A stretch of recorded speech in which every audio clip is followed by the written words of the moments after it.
The topic of this evening's talk of mine is Prophet Muhammad, peace be upon him, the liberator of humanity.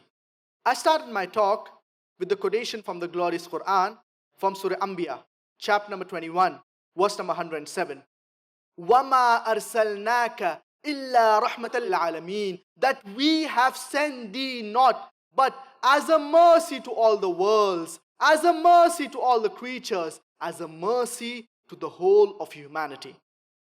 Allah subhanahu wa ta'ala says in Surah Sabah, chapter number 34, verse number 28, وَمَا أَرْسَلْنَاكَ إِلَّا كَافَّةً لِلنَّاسِ بَشِيرًا وَنَذِيرًا وَلَكِنَّ أَكْثَرَ النَّاسِ لَا يَعْلَمُونَ, that we have sent thee not but as a universal messenger, giving glad tidings and warning men against sin.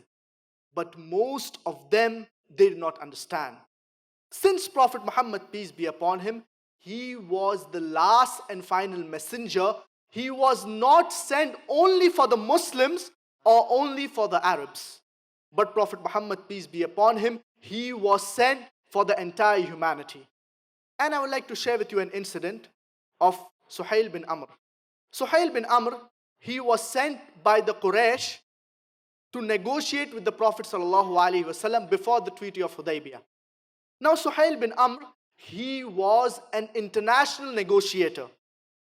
He had been to the Roman Empire, he had been to the Persian Empire, he had been to Abyssinia, and he had a first-hand experience of how the Sahaba dealt with the Prophet ﷺ.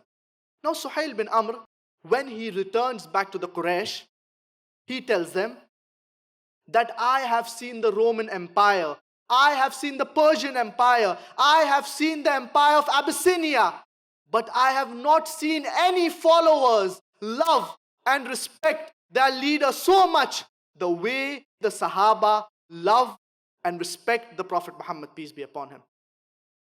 Suhail bin Amr, being a non-Muslim, he was shocked and impressed with how the Sahaba dealt with the Prophet Muhammad, peace be upon him.